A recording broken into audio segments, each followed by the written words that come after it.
अस्सलामुअलैकुम, आप देख रहे हैं नजम सेठी शो। मैं हूं सैयद आयशा नाज। मेरे साथ हस्बे मामूल मौजूद हैं नजम सेठी साहब। अस्सलाम वालेकुम। पाकिस्तान में ये रिवायत है कि हुकूमत अभी बनती नहीं कि उसके जाने की, उसके ख़त्म होने की तारीखें देनी शुरू हो जाते हैं लोग। मैं आपको बताऊंगी कि इस हुकूमत के ख़ात्मे की तारीख क्या है, लेकिन उससे पहले मैं आपसे जानना चाहूँगी। ओए, आपके पास इस हुकूमत के जाने की खबर आ गई है? जी, तारीख आ गई है। तारीख आ गई है। तारीख आ गई है। अच्छा, वो तारीख क्या है? लिखी हुई है या कोई जिन भूत लेके आए हैं या क्या हुआ है? जिन भूत फिलहाल इनएक्टिव है। Okay. ये बस समझ लें सियासी, जैसे माहिर नजूम होते हैं, सियासी माहिर, उन्होंने बताई है ये तारीख। okay. लेकिन उससे पहले मैं जानना चाहूँगी कि आपके पास भी कोई खबर? मेरे पास चिड़िया की खबर कभी कभी होती है। कभी कभी जो होती है वो बहुत बड़ी खबर होती है, लेकिन अभी आज आपके पास चिड़िया की क्या खबर है? देखिए, मैं आज चिड़िया को मैंने कहा यार कोई चटपटी सी चीज़ को बताओ। हाँ, बोर हो गया ना, बोरिंग डेज है। हाँ, कोई मेरे पे केस नहीं हुआ काफ़ी अरसे से। तो मैंने कहा कोई केस शेस हो ताकि थोड़ी बहुत अदालत में जाके हम भी कोई थोड़ी बहुत स्पीचेस मारें। तो आज की 10 एक दिन पहले खबर आई थी। अच्छा। मैंने उसको दबा दिया था। अच्छा। हाँ, अब आपको मैं समझाता हूँ क्यों मैंने दबा दिया था। खबर ये थी कि याद होगा आपको कि 2-3 साल पहले खान साहब ने मेरे पे एक केस कर दिया था डेफमेशन का। जी उसमें इल्ज़ाम मेरे पे क्या था वो नहीं लिखा था। जी। ये बड़ी एक यूनिक किस्म की सिचुएशन थी कि मेरे पे केस हो गया मगर इल्ज़ाम नहीं लिखा था। उसने सिर्फ यही लिखा था कि तेरी ऐसी तैसी, तो तुम आते सही जरा। तो मैंने उनसे पूछा जज साहब से, जब ये केस, मैंने कहा ये मेरे वकील ने पूछा कि ये मेरे पे इल्ज़ाम क्या है। उनकी वो हमें भी नहीं समझ आ रही, तो हम पूछते हैं इनको। तो खैर वो फिर नाम बताने से रह गए, बताया नहीं कि मेरे पे इल्ज़ाम क्या है। अच्छा। तो पिछले रोज़ कोई 10 दिन कबल की बात है, मैंने इसको बात नहीं की, आज मैं कर रहा हूँ, उसकी वजह मैं आपको बताता हूँ क्या। तो 10 दिन पहले ऐसे हुआ कि जज साहब बड़े थक गए कि ये खान साहब आते नहीं हैं, इनके वकील नहीं आते, केस को आगे नहीं लेके चलते, और मेरे पे प्रेशर है कि इसको ख़त्म किया जाए, तो आते ही नहीं है, तो मैं ख़त्म कैसे करूँ। तो फिर जज साहब ने आखिरी बात उनके वकील को कहा कि भाई आपने कोई करना है तो आए, विटनेस लेके आए कोई। जी, विटनेस लाने पड़ते हैं ना चले कि भाई सेठी बड़ा गलत आदमी है और इमरान खान बहुत अच्छा आदमी है, तो वो विटनेस लेके आए। जी। तो वो विटनेस कोई नहीं आ रहे थे। तो जज साहब ने 5,000 रुपए का जुर्माना कर दिया इमरान खान को। क्या अच्छा, किया? 5,000 का जुर्माना साबिक वज़ीर आज़म पाकिस्तान इमरान खान साहब पर आयद कर दिया गया है उस मुकदमे में जो उन्होंने आपके खिलाफ किया था। जी। अच्छा। तो ये एक बड़ी खबर थी, मगर मैंने कहा छोड़ो यार, क्या ये खबर लगानी है। आजकल खान साहब बेचारे पिटे हुए हैं, और ऊपर से इस किस्म की खबर जो है इनके सपोर्टर्स को पसंद नहीं आएगी। बात पहले तो ऐसे था ना कि खान साहब कोई गलती होती नहीं थी, कोई खड़ा होने के लिए तैयार नहीं था। आज 5,000 रुपये का नुकसान फाइन कर दिया।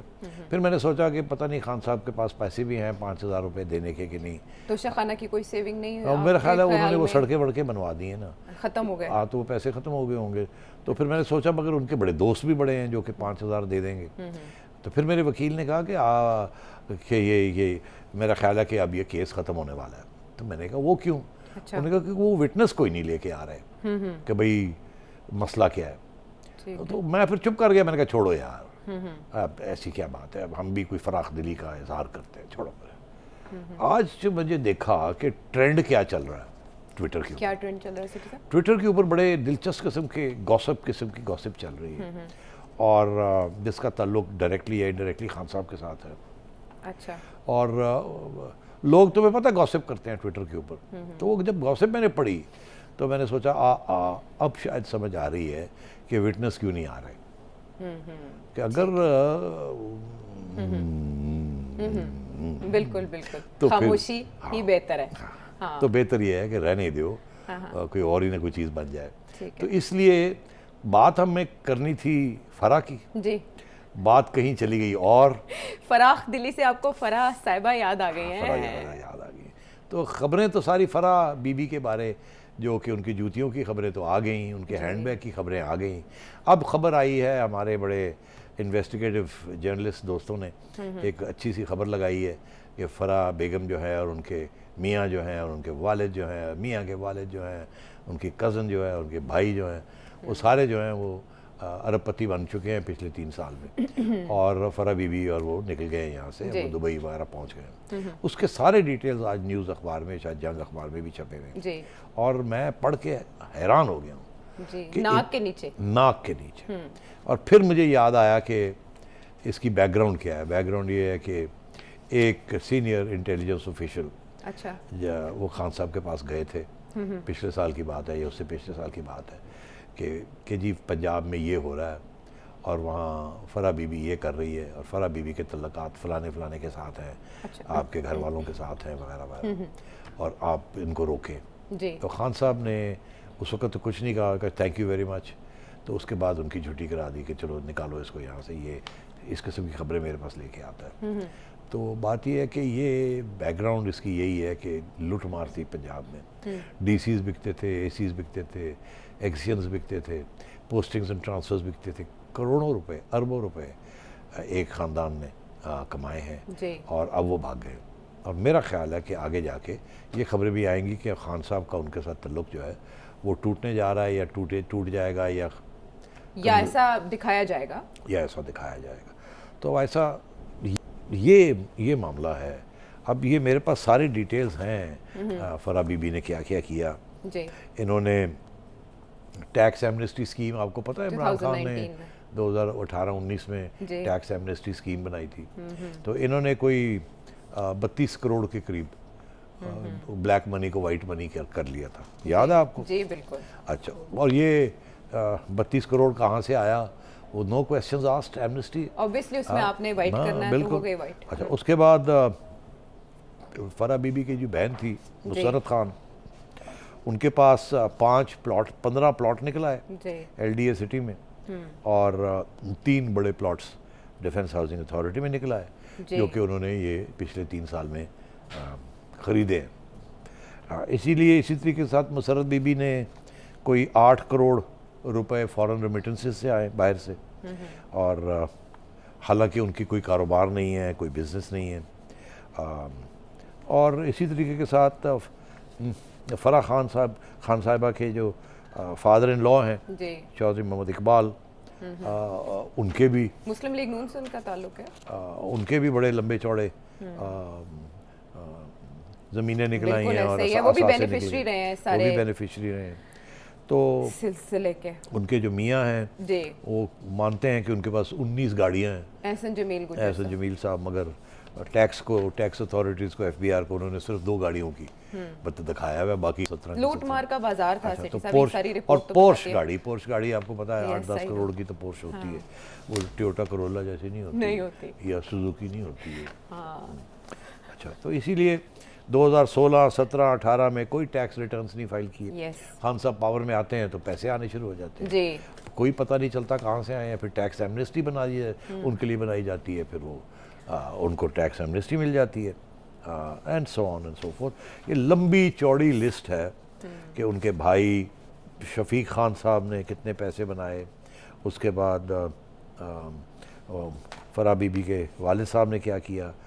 ये पढ़ने वाली है, बिल्कुल पढ़ने से ताल्लुक रखती है, लेकिन जिन्होंने इसको पढ़ना है, ज़ाहिर है जिन्होंने इस पर इन्वेस्टिगेट करना है या जिन्होंने कानून की नाक के नीचे लाना है, वो तो अब हुकूमत है ना, और इस पे मरियम नवाज साहिबा कह चुकी है, इंटरपोल मौजूद है, तो वापसी की कोई सूरत होगी, केसेस बनेंगे? नहीं, अब देखिए ना, एक एमनेस्टी स्कीम बनी। एमनेस्टी स्कीम में ये था कि कोई पूछ नहीं होगी, आप पैसा जो है काला पैसा उसको सफ़ेद कर लें, 1% या 1.5% दे दें, तो उन्होंने वो दे दिया। तो अब आप क्या उनके पीछे जाएंगे? आपने तो खुद कानूनी तौर पे उनकी जो चोरी थी या जो करप्शन थी वो आपने सफ़ेद कर दी। और खान साहब वो शख्स हैं जो कहते थे मैं कभी टैक्स एमनेस्टी स्कीम नहीं लगाऊंगा, और इनके दौर में 3 आई हैं मेरा ख्याल या 2 आई हैं। तो मतलब ये सूरत हाल है। नहीं तो जो तकर्रियाँ और तबादले पंजाब में होते रहे उनमें भी इन पे कमीशन लेने के इल्ज़ाम हैं, तो वो तो आ सकते हैं ना जद में। वो अब देखिए ना, अगेन उसमें क्या प्रूफ मिलेगा आपको? आयशा आई नजम सेठी के पास, ठीक है जी, कि शान की ट्रांसफ़र कर दीजिए आप। नजम सेठी ने शान की ट्रांसफ़र कर दी, आयशा ने शान से 5 लाख रुपया, 5 करोड़ रुपया, 5,000 रुपया, जो भी है आपने ले लिया, ठीक है ना। आपने अपना असर रसूख इस्तेमाल करके ट्रांसफ़र करा दी किसी की, ठीक है, उससे आपने पैसे ले लिए, उसके पैसे भी वाइट मनी नहीं थी, करप्शन के प्रोसीड्स थी, और आपने जो लिए वो आपने एमनेस्टी स्कीम में वाइट कर लिए। तो मतलब इसमें नहीं मिलेंगे आपको कोई एविडेंस नहीं मिलेगी, सिर्फ यही एविडेंस है कि ये पैसा कहाँ से आया। अब वो क्योंकि पूछ-पूछ नहीं हो सकती उसकी, वो एमनेस्टी स्कीम के तहत कोई पूछ-पूछ नहीं हो सकती, तो गए, ले गए, खा गए, पी गए, ऐश करो। तो अब बात ये, हमें ये कहा जाता है कि जी नून लीग वाले जो हैं वो, उनमें से उनके लीडर्स जो हैं उन्होंने इस किस्म की हरकतें की। तो अब बात यह है कि अगर ऐसी सूरत हाल है तो उनको प्रोसिक्यूट किया जाए। उन्होंने तो कोई टैक्स एमनेस्टी स्कीम नहीं ली। अगर वहाँ कोई ऐसी सूरत हाल है तो पकड़े ना उनको। सिर्फ केस करने के साथ कोई कन्विक्शन नहीं होती। केस करना तो बहुत आसान है आयशा। तुम अभी मैं जाऊँ बाहर, मैं 20,000 रुपया SHO को दूँ और कहूँ आयशा ने मेरी गाय चोरी कर ली, आपके ऊपर केस हो जाएगा। इस वक्त मैं समझता हूँ अगर आप पार्लियामेंट के अंदर चले जाएं, PTI के अंदर चले जाएं, नून लीग को छोड़ें, पीपल्स पार्टी को छोड़ें, PTI के अंदर जितने लोग पार्लियामेंट के अंदर बैठे हैं, अगर 50% उनमें से ऐसे ना हों जिनके ऊपर केसेस हुए हैं, किसी न किसी चीज़ का केस हुआ है, मर्डर का केस है, थेफ्ट का केस है, चोरी का केस है, लड़ाई झगड़े का केस है, कुछ ना कुछ तो केस होना तो इस मुल्क में बात ही कोई नहीं, नॉर्मल है। वो पर्चा काट दो जी, पर्चा काटता, तो पर्चे तो कटे हुए हैं। तो ये कहना कि जी हमारी जो प्राइम मिनिस्टर है उनके ऊपर पर्चे कटे हुए हैं और ये हो गया वो हो गया, अरे भाई कोई प्रूफ तो करो। सिस्टम है आपका तो केस को आगे भी और तो आपने 4 साल आपके पास टॉप लॉयर्स थे, टॉप प्रोसिक्यूटर्स थे, सारी नैब आपने लगाई हुई थी जी। तो क्या हुआ, कुछ मिला आपको? नहीं।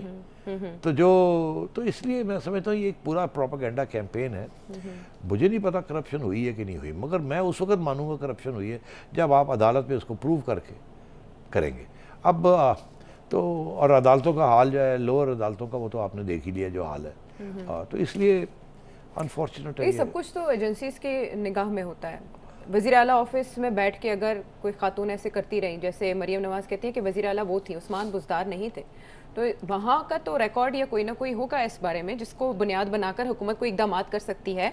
ये कब से सिलसिला खुलेगा इन चीज़ों का? आप देखिए, एक खबर हमारी चैनल पे चली थी जी, कोई 2 हफ्ते 3 हफ्ते पहले, जब उस्मान बुज़दार साहब के खिलाफ कार्रवाई होने जा रही थी और ये शक था कि उनको रिज़ाइन करवा दिया जाएगा या वो छोड़ जाएंगे अपना ओहदा।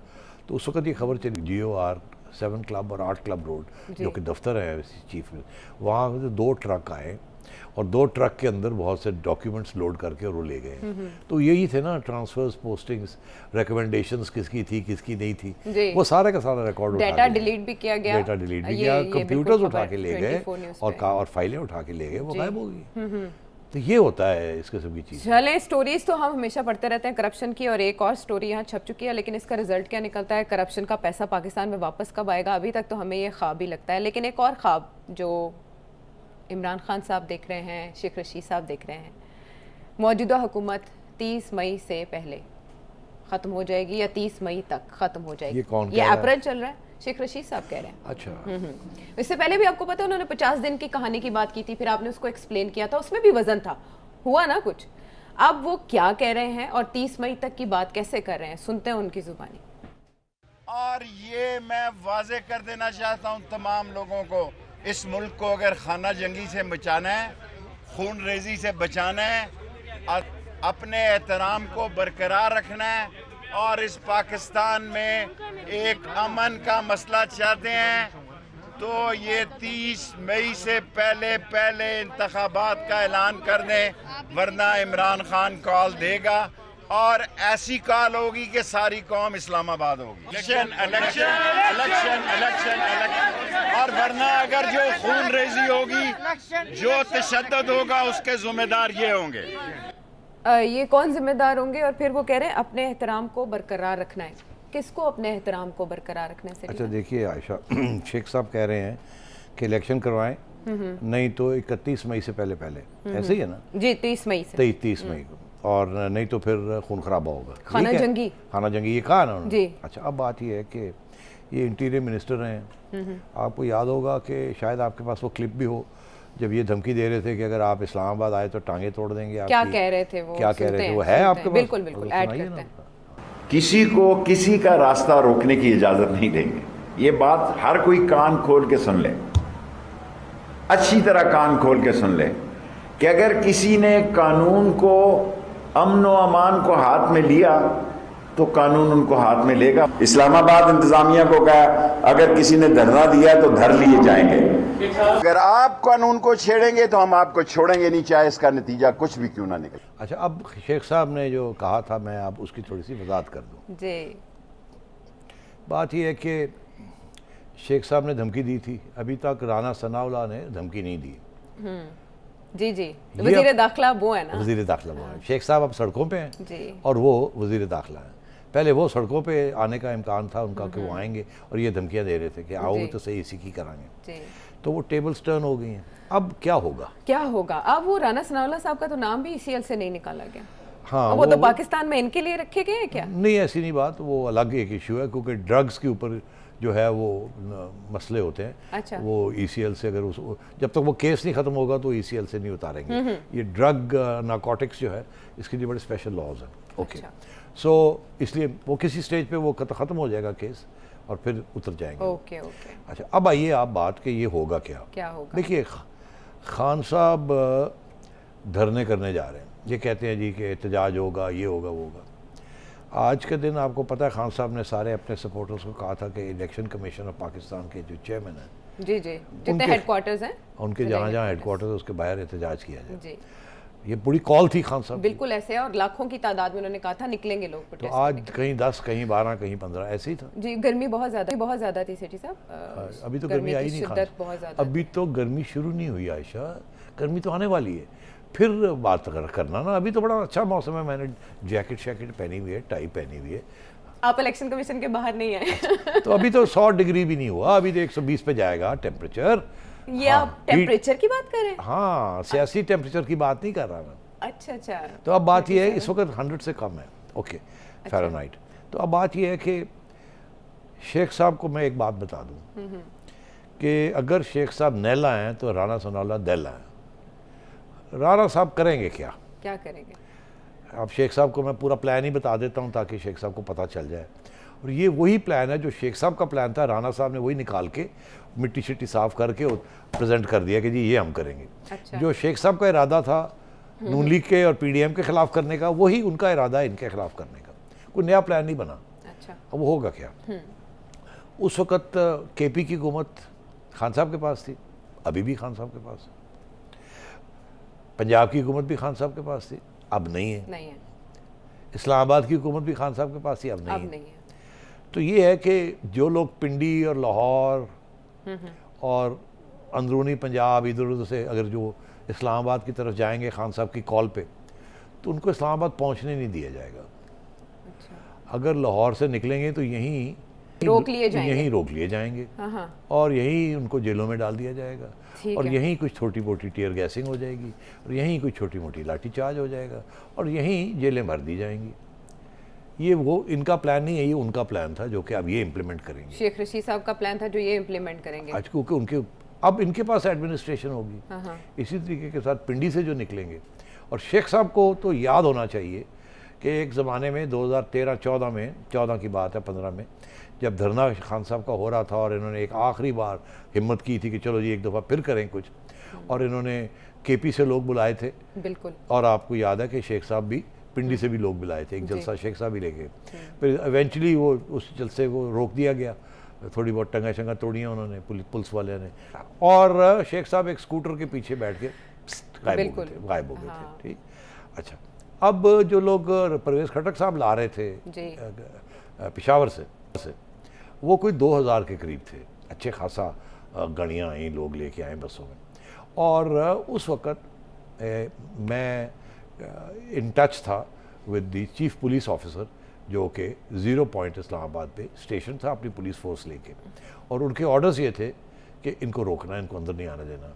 अच्छा। और वहाँ कोई 6, 7, 8 घंटे शेलिंग हुई, टीयर गैसिंग हुई, और इवेंचुअली वो लोग KP से आ रहे थे उनको इस्लामाबाद में आने नहीं दिया गया, उनको वहीं फारग कर दिया गया। तो अब मैं आपसे, और मुझे आंखों देखा हाल फ़ौरन उसी वक्त मिल रहा था, तो मैं कहने की ये कोशिश कर रहा हूँ कि उस वक्त तो बड़े डेडिकेटेड मोटिवेटेड लोग थे खान साहब के पास, और हुकूमत भी पंजाब में अपनी थी, सॉरी KP में अपनी थी। इधर तो नवाज। अब सूरत हाल ये है कि जो खान साहब के इंटीरियर मिनिस्टर करने जा रहे थे वो अब राना सनाउल्लाह करेंगे।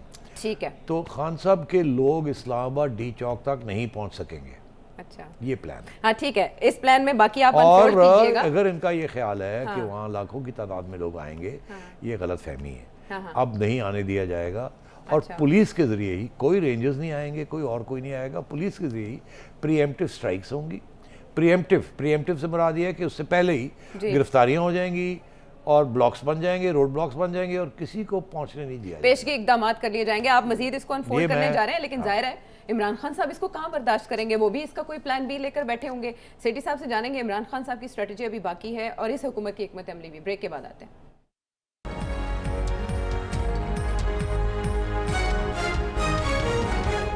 Welcome back to the show. Imran Khan साहब कहते हैं कि खिलाड़ी अच्छा जो होता है वो हमेशा प्रेशर में अच्छा खेलता है, तो जाहिर है जो इकदाम आप बता रहे हैं ना, ये प्रेशर होगा जो पीटीआई लेगी और पीटीआई आराम से बिल्कुल नहीं बैठेगी।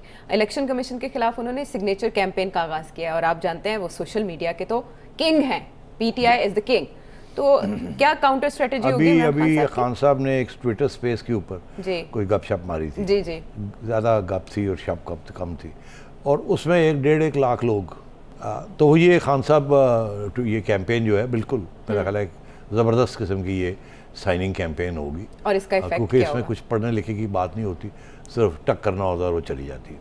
तो ये, मगर इससे फ़र्क क्या पड़ेगा? जी इससे कोई फ़र्क नहीं पड़ेगा। ये हमें तो ऑलरेडी पता है कि 1000 से कम इनके अगर इनके जो सोशल मीडिया वाले लोग हैं और इनके, तो वो इतनी ट्रेंड्स बना लेते हैं, तो ये तो उनके लिए कोई बात ही नहीं है ये सिग्नेचर कैंपेन करना। तो मैं समझता हूँ कि राजा साहब चीफ इलेक्शन कमिश्नर को कोई फ़र्क नहीं पड़ेगा, उन पर कोई असर नहीं होगा।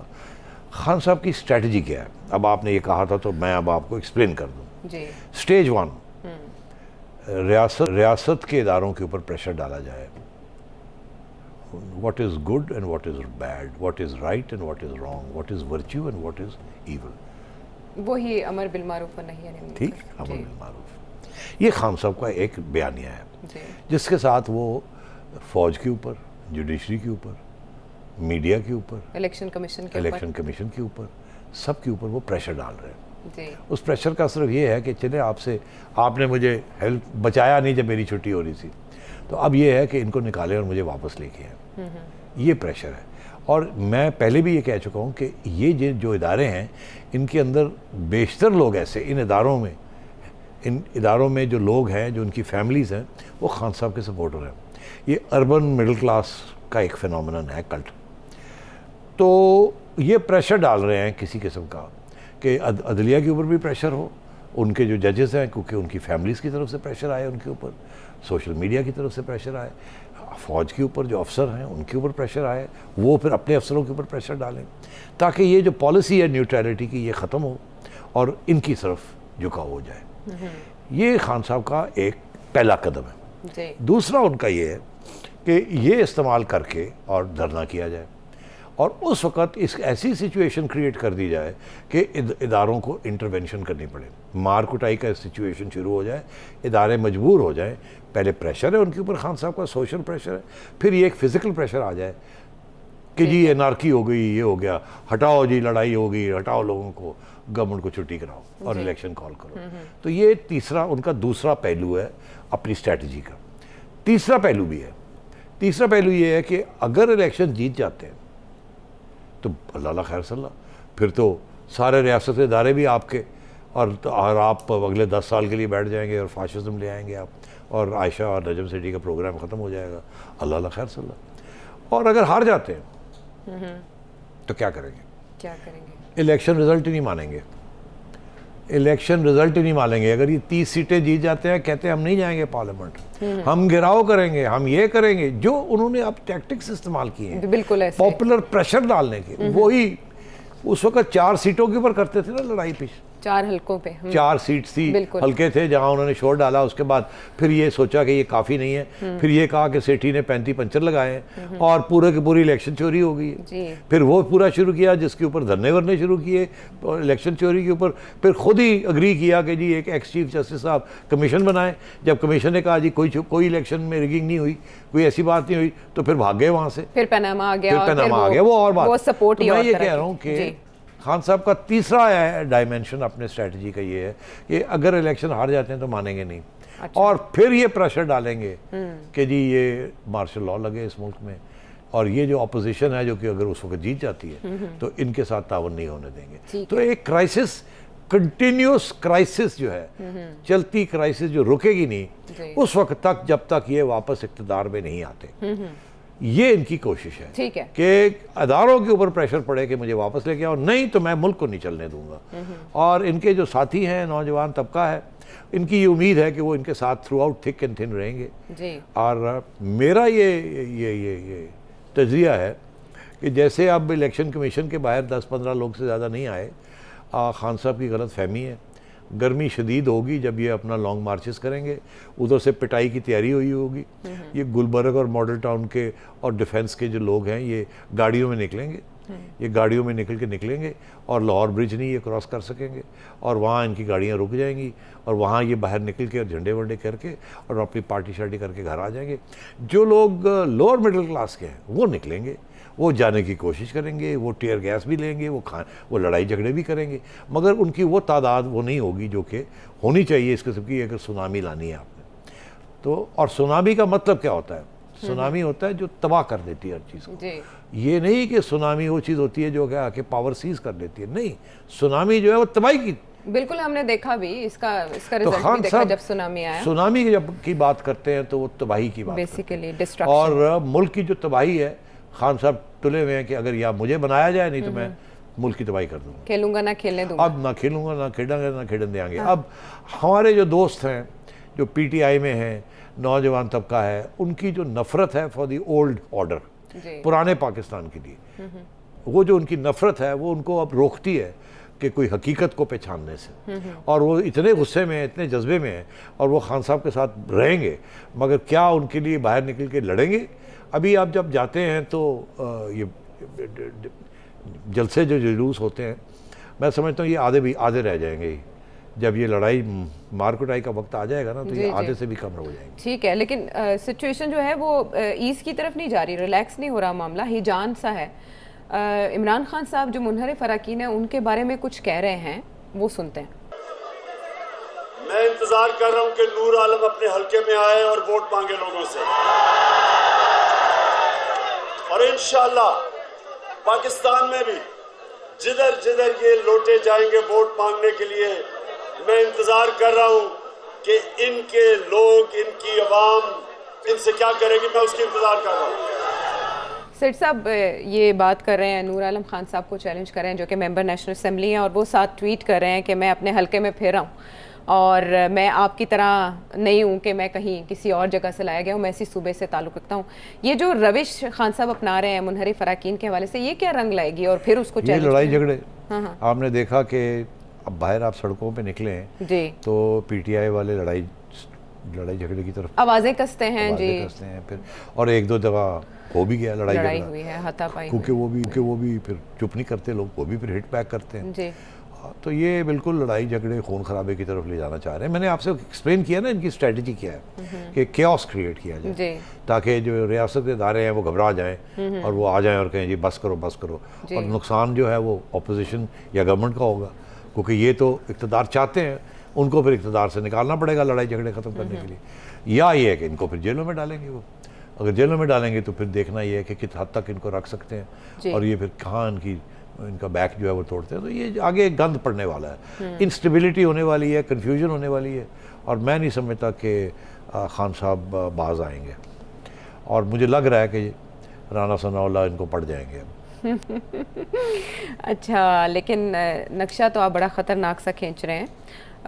बहुत से और मामलात जिन पर सवालिया निशान अब भी बरकरार है, पंजाब का मामला हो या मरीम नवाज साहिबा के उम्र की अदायगी के लिए जाने के लिए पासपोर्ट जो एप्लीकेशन उन्होंने दी है, उस पर भी अभी तक सवालिया निशान है। वहाँ क्या हो रहा है और भी क्या क्या खबरें सेठी साहब से जानेंगे, उनका तबसरा ब्रेक के बाद वापस आके।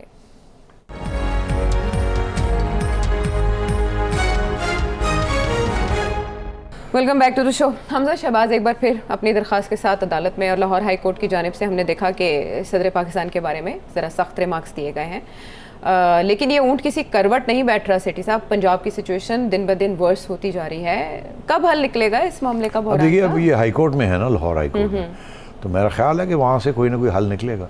कब? मेरा ख्याल है 1-2 दिन में हो जाएगा कोई ना कोई हल, कि जी ठीक है जी, अगर प्रेसिडेंट नहीं ले रहा तो फिर क्योंकि अदालत के ऑर्डर्स हैं तो वो खुद भी high court chief justice oath ले सकते हैं, किसी को कह सकते हैं कि आप ओथ ले लें, तो मेरा ख्याल है ये हो ही जाएगा, ओथ टेकिंग हो जाएगी। अच्छा, हाँ ये हो जाएगी। लाइक और फिर उसके बाद जो इनको पोस्ट करे हमजा शहबाज को, वो क्या राह लेंगे? वो भी इसे चैलेंज कर सकते हैं। परवेज इलाही साहब हो गए, पीटीआई के लोग हो गए, चैलेंज क्या करेंगे? वो हमजा शहबाज साहब को, जैसे गवर्नर साहब कह रहे हैं कि प्रोसीजर को ही नहीं फॉलो किया गया और डिप्टी स्पीकर के स्टाफ को मुअत्तल परवेज इलाही साहब कर रहे हैं, तो एक खिचड़ी सी पक गई है ना पंजाब में। डजंट मैटर, जैसे ही वो ओथ टेकिंग हो जाएगी सारी की सारी एडमिनिस्ट्रेशन उनके हाथ में आ जाएगी। फिर आप देखिएगा एडवोकेट जनरल साहब की भी छुट्टी हो जाएगी और नए एडवोकेट जनरल आ जाएंगे और नई आर्ग्यूमेंट्स होंगी, तो फिर आप टेबल से ना वो बिल्कुल वो मुख्तलिफ हो जाती है सिचुएशन, फेडरल जैसी सिचुएशन इधर। वो आप एक दफ़ा इनके हाथ में पंजाब गवर्नमेंट आ गई तो चौधरी साहब भी गए और गवर्नर साहब भी गए, सारे गए। आप देखिएगा क्या होता है। ठीक है, एक दो दिन में आप कह रहे हैं कि ये मामला 1-2 दिन में ये हो जाएंगे ये चीफ मिनिस्टर। Okay okay. और जो मरियम नवाज साहिबा का मामला है वो बड़ा अजीब है, 3 बेंच टूटे और चौथा बन गया, इसमें इतनी क्यों नहीं झिझक वो है? हुआ ये था आशा कि पिछले बेंच ने ये कहा था जी कि ये जो इनकी दरख्वास्त है ये वही बेंच सुनना चाहिए जिसने इनको पहले बेल दी थी या जिसने इनके पासपोर्ट रखे थे। तो इसलिए क्योंकि ये सेंसिटिव केस था, कोई भी इसको सुनना नहीं चाहता था, बिकॉज प्रेशर कहीं और से आता था कि इसको टाइट करो। अब वो जज हजरात बेचारे अंडर प्रेशर आ जाते थे, वो फिर कहते थे हम नहीं बैठते, वो अलग हो जाते थे। अब क्योंकि वो प्रेशर नहीं आ रहा, अब वो मेरा ख्याल है इंसाफ कुछ हद तक देंगे। अब तो इसलिए अब वो यही अच्छा है कि पुराने बेंच पे चले गए। मेरा ख्याल है इजाज़त मिल जाएगी क्योंकि अब नैब को भी नैब प्रोसिक्यूट कर रही है ना जी, उन्होंने जमानत के खिलाफ दरख्वास्त दायर की हुई है। देखिए ये तो होता है, ये तो तब्दीली हो जाएगी। अब मरियम को इजाज़त मिल जाएगी, आज नहीं कल, कल नहीं परसों ये चली जाएंगी बाहर। और ये भी मैं आपको कह दूं ये वापस भी आ जाएंगी, ये बाहर नहीं रहेंगी, ये वापस आएंगी। ठीक है। ये दलेर औरत है, खातून है, और ये आपकी एक वक्त आएगा कि आप देखिएगा कि सारी दलेरी है और जिस तरीके से उन्होंने निपटा है सारी चीज़ को, she is here to stay. तो इसलिए आई थिंक आप देखेंगे आगे अगर ये हुकूमत सर्वाइव कर गई अगले 8-10 महीने, वो और एक बात है कि सर्वाइव करती है या नहीं करती, मगर जो कि डिस्कस की जा सकती है। मगर मरियम को रिलीफ मिलेगी अभी। और दूसरी बात मैं आपसे ये कह दूं कि अभी नवाज शरीफ साहब वापस अभी नहीं आएंगे जी। ये मैंने पहले भी अपने प्रोग्राम में कहा था कि जब तक वो यहाँ ये हुकूमत पाँव अपने जमा नहीं लेती और इनकी असर रसूख नहीं इस्टेब्लिश हो जाता और इनको इम्कान हो कि अब इंसाफ मिलेगा अदालतों से, तो उस वक्त तक मियाँ साहब वहीं रहेंगे। अभी मुझे कुछ लोग कह रहे थे कि जी वो शहबाज शरीफ साहब ने लाहौर कोट लखपत जेल जो है उसका विजिट किया, उसका विजिट किया और अपने खिदमत गुजारों के साथ रहे हैं वो जो उनकी खिदमत। तो मियाँ साहब भी रहे हैं वहाँ कुछ अर्सा। तो कुछ लोगों ने कहा जी वहाँ तैयारी की जा रही है कि मियाँ साहब जब आएंगे तो कुछ अरसे के लिए वो वहाँ चले जाएं, उसके बाद वहाँ से वो जाएं अपनी और अपना केस वेस ख़त्म कराएं ताकि वहाँ भी कुछ VIP फैसिलिटीज़ क्रिएट कर दी जाएँ। क्योंकि पहले तो इमरान खान साहब के ऑर्डर्स थे, बाय द वे ये मैं आपको बता रहा हूँ कि मुझे फ़र्स्ट हैंड इन्फॉर्मेशन मिली है कि इमरान खान साहब के ऑर्डर्स थे कि जब मियाँ साहब पहले जेल में गए थे कि इनको कोई बिस्तरा विस्तरा ना दिया जाए, इनको ज़मीन पे लिटाया जाए। तो 2-3 दिन ऐसे ही हुआ। तो ये इस किस्म की भी चीज़ें होती रही हैं हमारे लीडर्स के साथ और हमारे लीडर्स करते रहे एक दूसरे के साथ। बिल्कुल ऐसे और ऐलानात भी करते रहे हैं कि कैटेगरी चेंज कर देंगे। इमरान खान साहब के वो बयानात रिकॉर्ड पर हैं। बहरहाल इस पर तो अभी सवालिया निशान है कि कोट लखपत, मच जेल या अडियाला कौन कहाँ जाता है। अडियाला तो खान साहब ही जा सकते हैं, कोट लखपत जो है वो नवाज शरीफ साहब जा सकते हैं। अच्छा चले। वो मुझे लोग कहते थे कि देखिएगा अडियाला भी तैयारी हो रही है। सियासतदानों के CV में जेल जाना तो एक आपको पता है एडिशनल पॉइंट है। बिल्कुल। और मैं समझता हूँ कि वक्त आ गया खान साहब को जाने का। उसकी वजह यह है कि जितनी ज़्यादा ये जेल जाएंगे उतने बड़े लीडर बनेंगे। तो हम सब की यही ख्वाहिश है कि और बड़े लीडर बने। कुछ थोड़ा वक्त जो अडियाला में काट ले तो बुरी बात नहीं है। देखिए हम सब ने काटी है ना। हाँ मतलब है कि हम तो पुराने जेल बर्ड्स है ना, तो इसीलिए कोई अल्लाह मियाँ ने थोड़ी सी शोहरत भी दे दी। अब खान साहब को तो पहले ही शोहरत मिली हुई है। वो एक दफ़ा ख़तरा था कि वो उनको जेल पकड़ के लोग जेल में डाल दे तो उन्होंने दीवार टाप के भाग गए थे। तो अब मेरा ख्याल है खान साहब को चाहिए कि दीवार टाप के जेल में आ जाएं और कहें मैं आ गया हूँ, ले जाओ मुझे। अभी भी दीवार फैलांग सकते हैं, वो अभी भी इतने फिट हैं। बाकी सियासतदान इसलिए नहीं भाग सकते कि इमरान खान साहब जैसे फिट नहीं है सेठी साहब। ये तो है। हाँ मानेंगे ना आप तो ये ऐसे बात। करके फलांग गए और अभी भी फलांग सकते हैं। बहरहाल वो हो सकता है जेल हो। वैसे ये है कि खान साहब की उम्र 70 हो गई है। Honestly he is as fit as a fiddle. 50 साल से कम नहीं लगते हैं। थोड़े से ये पिछले अरसे में काफ़ी वो हल्के जाहिर शल्के है, बन गए सिर्फ उनके, साहब ऐसा बहरान मगर ऐसा है बड़ा फिट आदमी हो, No ये कोई doubt. शक नहीं है। मिसाल है हाँ वो मिसाल सबके है, ना कोई पंगा ना कोई लगे, एक हाथ लगा देगा तो आप घूमते जाएंगे। हाँ, ये तो खैर उनकी फिटनेस को सभी अप्रिशिएट करते हैं। जाते जाते प्रोग्राम ख़त्म हो रहा है। ब्रुकिंग्स इंस्टीट्यूट की जानिब से ये रिपोर्ट सामने आई है कि बाइडन इंतज़ामिया को कहा जा रहा है कि आप पाकिस्तान के साथ ताल्लुकात रीसेट करने के लिए शहबाज शरीफ साहब के साथ काम करने का मौका जाने ना दें। Any hope? देखिए ये रिक्वेस्ट आई है फ्रॉम ब्रुकिंग स्कॉलर जिनका नाम है ब्रूस राइडल। ब्रूस राइडल एक CIA एम्प्लॉय थे, उसके बाद ये भी थिंक टैंक्स में इन्होंने 3-4 किताबें भी लिखी है, अफगानिस्तान के ऊपर लिखा है और उनके ऊपर, तो इनकी काफ़ी इज्जत है वहाँ ब्रुकिंग्स के अंदर। ब्रूस राइडल ने ये और एक पाकिस्तानी एक्सपैट्रिएट खातून है मदिया अफजल, उनकी तरफ से ये आया है बयान कि पाकिस्तान के साथ तल्लुकात अच्छे होने चाहिए और बुरे नहीं होने चाहिए, और जो भी मसले रहे हैं पहले अब प्रेसिडेंट बाइडन को चाहिए कि उठा के शहबाज शरीफ साहब को फ़ोन कॉल कर मारे। अच्छा, तो ये एक अब आप मेरे से अगर पूछेंगे तो अगर मैं प्रेसिडेंट बाइडन हूँ, हाँ, तो मेरा अगर मुझे ब्रूस राइडल आके कहे कि जी अब आप फ़ोन उठा लें, इमरान खान तो रहा नहीं, तो आप ज़रा शहबाज शरीफ साहब के साथ हेलो हाई कर लें, तो ये इसके साथ तल्लुकात बेहतर हो जाएंगे और हमें ज़रूरत है बेहतर तल्लुकात की। तो मेरी एडवाइस जो प्रेसिडेंट बाइडन को ये होगी कि अभी नहीं करो। अच्छा। वो बैठे हुए हैं, कहने के लिए साजिश थी, हाँ, हमें निकाल दिया, उस पर मोहर लग जाएगी, इसलिए कोई ज़रूरत नहीं है प्रेसिडेंट बाइडन को फ़ोन करने की शहबाज शरीफ साहब को, ना ही शहबाज शरीफ साहब मुंतज़र हैं कि जनाब मुझे कोई फ़ोन कॉल आएगी, इशू नहीं है ना उनके लिए। और मेरा ख्याल है ये हुकूमत अगर सितंबर तक चली तो सितंबर में फिर यूनाइटेड नेशंस जाना होगा, तो शहबाज शरीफ साहब प्राइम मिनिस्टर जाएंगे और वहाँ प्रेसिडेंट बाइडन से मुलाकात हो जाएगा जो होना है। ठीक है, ये जो करंट अफेयर्स हैं उनके हवाले से, और अगर आधी भी है फ़ोन कॉल तो महीने 2 के बाद आ जाए, अभी क्या जल्दी क्या अभी डेलीगेशन आए, फॉरेन मिनिस्टर जाए, ये ठीक है, जरूरी है कि आप प्रेसिडेंट बाइडन हेलो हाई करें। ठीक है, एटलीस्ट मेरी तो एडवाइस प्रेसिडेंट बाइडन को यही होगी कि ना ही करो तो चंगा है। ठीक है, अभी बहुत कुछ शोर पे जाएगा, देखिए जी सानू काट गए थे जप्पियां मारते में। बहुत कुछ अनसर्टन है, तो इस मामले को भी हम गैर यकीनी ही कह सकते हैं। बहरहाल आपको जानना चाहिए सेठी साहब से मजीद, तो आप वीडियो मैसेज के जरिए भेजिए, फीडबैक पहुंचाइए। अगले प्रोग्राम तक के लिए इजाज़त दीजिए।